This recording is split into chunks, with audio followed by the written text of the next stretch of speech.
Israeli मज़ालिम गज़ा में तबाही मचाने के बाद अब मगरबी किनारे तक फैल चुके हैं। इसराइली मज़ालिम से ऐसी आग भड़क रही है जो खित्ते को लपेट में ले सकती है।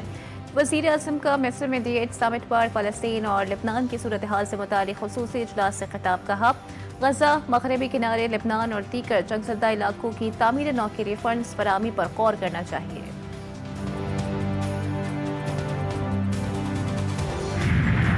बिजली निर्खों में कमी के लिए आज IPPs के साथ नए मुआहदे। नेपरा के गलत फैसलों से बिजली सारिफिन पर अरबों रुपए का बोझ पड़ा। काबीना इजलास में इंकशाफ। वज़ीर आज़म के बेटे के पावर प्लांट समेत 8 प्लांट्स के मुनाफे 50 अरब से जायद की कमी।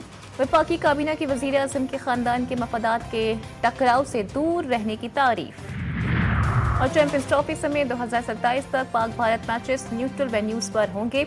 ICC बोर्ड ने पाक भारत फ्यूजन फार्मूले की मंजूरी दे दी है। पाकिस्तान और भारत न्यूट्रल वेन्यू पर खेलने पर मुत्तफिक। चैंपियंस ट्रॉफी और भारत में स्केड्यूल्ड पाकिस्तान के ICC इवेंट के मैचेस न्यूट्रल वेन्यूज पर खेले जाएंगे। थोड़ा सब्र करें, सब सामने आ जाएगा। हम कोई काम तहरीरी हुए बगैर नहीं करते। अगर कोई मुकरेगा तो देखेंगे कैसे मुकर सकता है। चेयरमैन PCB मोहसिन नकवी की हाइब्रिड मॉडल के हवाले से चलने वाली खबरों की तरदीद। कहा कि चैंपियंस ट्रॉफी से मुताल्लिक ताहाल कोई फैसला नहीं हो सका। मोहसिन नकवी और कज़ाफी स्टेडियम का दौरा, स्टेडियम की अपग्रेडेशन का जायजा लिया। हुकूमत और तहरीक इंसाफ में बर्फ पिघलने लगी। बैरिस्टर गौहर का असद कैसर से राब्ता। स्पीकर ऑफिस से ग्रीन सिग्नल मिलने के बाद PTI ने मुज़ाकरात के लिए TORs तैयार कर लिए। TORs में सियासी कैदियों की रिहाई और सियासी मुकदमात खत्म करने पर भी बातचीत होगी। तमाम TORs तैयार करके स्पीकर ऑफिस को भिजवाए जाएंगे। स्पीकर की जानिब से हुकूमत को तमाम तफसीलात अरसाल की जाएंगी, जिसके बाद हुकूमती कमेटी कायम करेगी। सेनेट में अपोजिशन लीडर शिबली फराज बोले, मुज़ाकरात करने हैं तो हुकूमत पहल करे। उमर अय्यूब बोले, हुकूमत मुज़ाकरात के लिए संजीदा नहीं।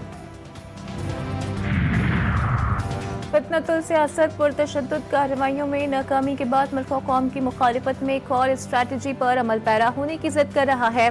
वफाकी वज़ीर इत्तलात अता तारड़ की एक्स पर पोस्ट लिखा, सिविल नाफरमानी की बचकाना और दुश्मनी पर मबनी ख्वाहिश भी पूरी करने, लेकिन NRO नहीं मिलेगा। PTI गैर मुल्की ताकतों की मदद से मुल्क में अदम इस्तेहकाम चाहती है। लीगी रहनुमा हनीफ अब्बासी PTI पर बरस पड़े। कहा, पाकिस्तान के खिलाफ अमरीका में लॉबिंग फर्म बनाई गई। PTI पहले कहती थी कि उनकी हुकूमत अमरीका ने गिराई, अब फिर अमरीका से मदद मांग रहे हैं।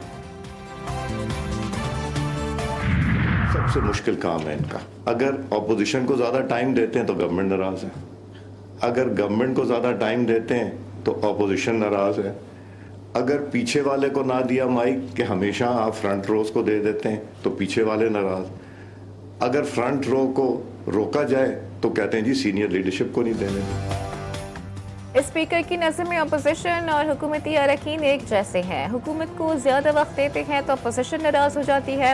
इसमें इख्तलाफ के सुनते हैं तो हुकूमत शिकवा करती है।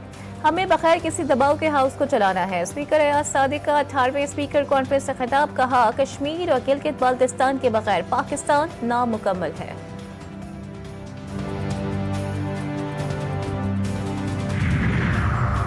आम इंतखाबात 2024 की तहकीकात। सुप्रीम कोर्ट ने बानी PTI की दरख्वास्त पर 10 दिसंबर की समाअत का हुक्मनामा जारी कर दिया। रजिस्ट्रार ऑफिस के एतराज़ात कलअदम करार। बानी PTI की दरख्वास्त को नंबर लगाने के बाद समाअत के लिए मुकर्रर करने का हुक्म।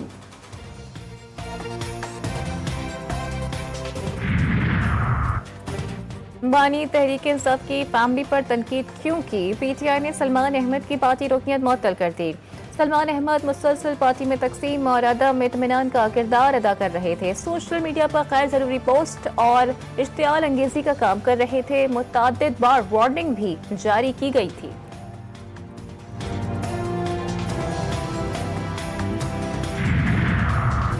नॉन फाइलर्स आने वाले दिनों में मजीद शिकंजे में आएंगे। हर एक को टैक्स अथॉरिटी के साथ डील करना पड़ेगा। 25 करोड़ की आबादी वाले मुल्क में सिर्फ 2% लोग टैक्स देते हैं। वफाकी वजीर खजाना मोहम्मद औरंगजेब कहते हैं कि तनख्वाहदार तबके की सैलरी पर टैक्स कट रहा है। पॉलिसी रेट में कमी बिजनेस कम्युनिटी को मुतासिर नहीं करती।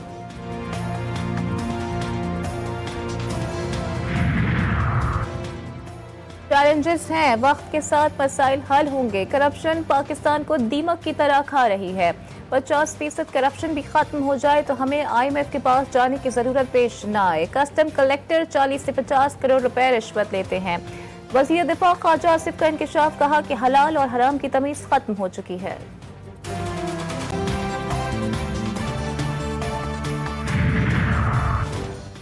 आइन एक मुकद्दस डॉक्यूमेंट है, हमें मुतअद्दिद बार मार्शल लॉ का सामना करना पड़ा। 1973 का आइन मुत्तफ़िक़ा तौर पर मंजूर किया गया था।